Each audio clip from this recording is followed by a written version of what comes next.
উহুদের মাঠে একজন ইহুদি এসেছে সকালবেলা যুদ্ধ করতে। কে? ইহুদিদের কিছু মানুষ তো ইসলাম কবুল করেছিল, কিছু কিছু অল্প। এসে উহুদের মাঠে দাঁড়িয়ে বলছে যে আমাকে আগে কি করতে হবে, আমাকে কি আগে ইসলাম কবুল করতে হবে না আগে যুদ্ধ করবো? সাহাবীরা বলেন আগে ইসলাম কবুল করতে হবে, তারপরে যুদ্ধ করতে হবে। তো সে আগে কালিমা শাহাদা সাক্ষ্য দিল, তারপরে যুদ্ধ করতে গেল এবং সেখানে সে শহীদ হয়। নবীজি দেখে বলছেন, লাশ দেখে পড়ে, যুদ্ধের পরে এই ব্যক্তি এখানে কি করছে? তখন সাহাবীরা বললেন যে ইনি সকালবেলা ইসলাম কবুল করেছেন, যুদ্ধ করে শহীদ হয়েছে। নবী সাল্লাল্লাহু আলাইহি ওয়াসাল্লাম এবার বললেন যে আমিলা কলিল ওয়া উজিরা কাসীর, এই ব্যক্তি তো অল্প আমল করেছে, এক ওয়াক্ত নামাজও পড়ে নাই, কিন্তু বিশাল পুরস্কার পেয়ে গেল। কিসের বদৌলতে? ওই যে আদর্শ আর ইন্টেনশনটা চেঞ্জ। তারা আল্লাহর দ্বীনকে প্রতিষ্ঠার জন্য লড়াই করেছেন। কিন্তু যদি আমরা দেখি বেলাল রাদিয়াল্লাহু আনহুর কথা, তাকে কিভাবে পিটানো হয়েছে আপনারা সবাই কম বেশি জানেন। আরবের জাস্ট গরমে যদি একটা উমরা করেন তাহলেই বুঝতে পারবেন যে গরমটা কেমন হতে পারে। কয়েকদিন আমাদেরকে রাস্তায় নামাজ পড়তে হয়েছে, এত ভিড় ছিল, ওখানে সেজদা দেওয়ার মতো কোনো পরিবেশ থাকে না, এত এত মানে গরম। ওখানে দাঁড়িয়ে থাকলে আপনার পায়ে মনে ফসকা পড়বে। ওখানে একটা মানুষকে সারাদিন শুইয়ে রাখা হলে উত্তপ্ত বালুর মধ্যে, উপরে যদি পাথর চাপা দেওয়া হয় আর সে তখনও বলতে থাকছে আহাদুন আহাদ, আল্লাহ এক, আল্লাহ এক, তাহলে তার ইমানের জজবা চিন্তা করে। এই জীবন মহাকাব্য রচনা করেছে। এই জন্য বেলাল রাদিয়াল্লাহু আনহু সেই ব্যক্তি যিনি মক্কা বিজয়ের পরে কাবা ঘরের ছাদে উঠে আজান দিয়েছেন। সুবহানাল্লাহ, চিন্তা করা যায়।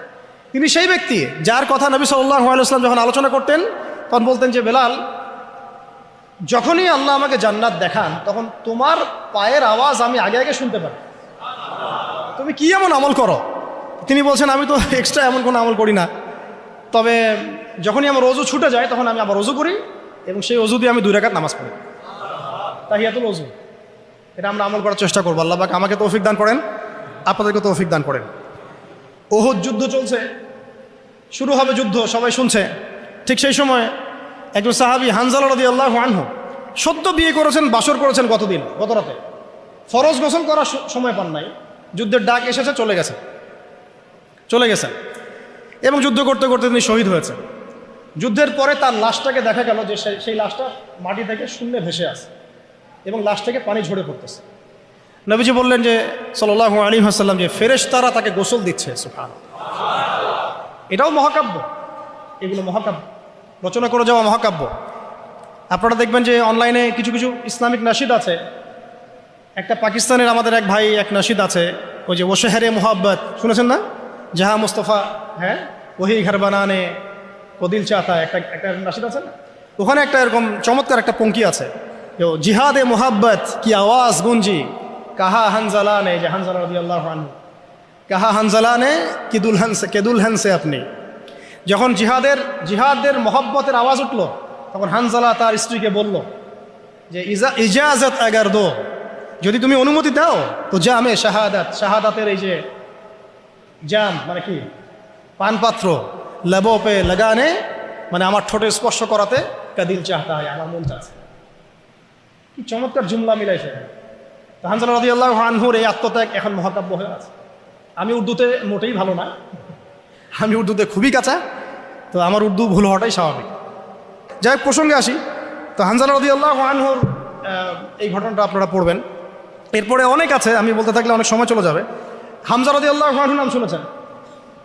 হামজা রাদিয়াল্লাহু আনহু উহুদের দিনে এমনভাবে যুদ্ধ করছিলেন যে তাকে যে হত্যা করেছে সেও বলেছে যে সে এমনভাবে যুদ্ধ করছিল যে মনে হচ্ছিল সে একজন উড়ন্ত বাজ পাখি। সামন থেকে আমি তাকে আঘাত করার কোনো সুযোগ পাই নাই, পিছন থেকে পাথরের পিছন থেকে তাকে আমি দূর থেকে একটা বর্ষা নিক্ষেপ করেছিলাম, এই বর্ষা গিয়ে তার নাভির নিচে গিয়ে লাগে, পিছন দিয়ে বের হয়ে যায়।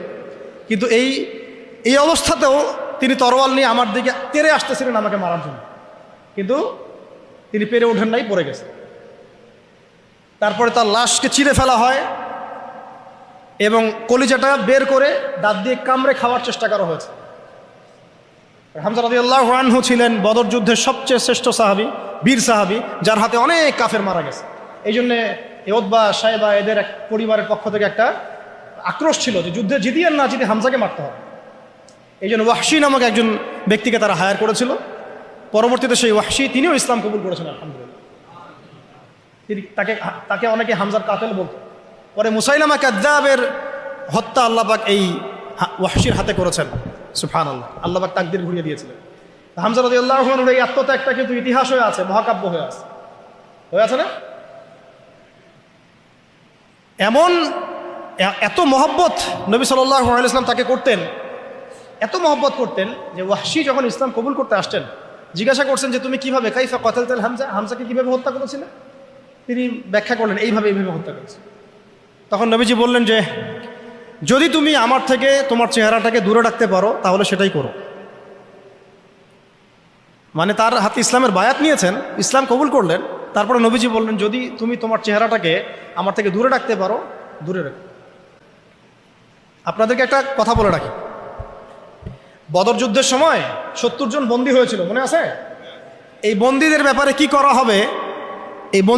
কি করা হবে, মাশওয়ারা হচ্ছে, অনেকের অনেক মত। এখানে উমর ইবনুল খাত্তাবের একটা মত ছিল, নাম তো শুনেছেন। উমর রাদিয়াল্লাহু আনহুর মত হচ্ছে ইয়া রাসূলুল্লাহ সবগুলাকে হত্যা করতে হবে। কেন? আল্লাহ পাক বলেছেন নূহ আলাইহিস সালামের কণ্ঠে রব্বি লা তাযার আলাল আরদি মিনাল কাফিরিনা দাইয়ারা ইন্নাকা ইন তাযারহুম ইউদিল্লু ইবাদাক ওয়া লা ইয়ালিদু ইল্লা ফাজিরুন কাফারা। আল্লাহ তুমি এই জমিনের মধ্যে, নূহ আলাইহিস সালাম এই দোয়াটা করেছিলেন, আল্লাহ তুমি এই জমিনের মধ্যে একটা কাফেরকে অবশিষ্ট রেখো না। এটা ওই সময়কার কথা বলছে, যখন মহাপ্লাবন আসবে তার আগের কথা। তিনি 950 বছর দাওয়াত দিয়েছিলেন। দাওয়াত দিয়ে যখন এই অবস্থা 40 জন মানুষ ইসলাম কবুল করছে আর কি, তখন তিনি এই দোয়াটা করতে বাধ্য হয়েছে এবং আল্লাহ পাক সেই দোয়া কবুলও করেছিলেন, সবাইকে সমূলে ধ্বংস করেছেন। তো উমর রাদিয়াল্লাহু আনহু বলছিলেন ইয়া রাসূলুল্লাহ বদরের এই বন্দীদের ব্যাপারে আমার মাশওয়ারা হচ্ছে এটা, মুক্তিপণের দরকার নাই, হ্যাঁ ওদেরকে অন্য কোনো দিকে ফোকাস করার দরকার নাই, এদের সবগুলোকে গর্দান নামায় দেন, শেষ খালাস। এরা যদি থাকে পরে আপনার বিরুদ্ধে আবার ষড়যন্ত্র করবে। তো শেষমেশ তার রায়টা কিন্তু কবুল করা হয় নাই, বরং রক্তপণ এবং মুক্তিপণ নেওয়া হয়েছে এবং আরও অনেক পদ্ধতি অবলম্বন করা হয়েছে। কিন্তু সূরা আনফালে আল্লাহ রাব্বুল আলামিন উমর রাদিয়াল্লাহু আনহুর এই মতটার প্রশংসা করেছেন।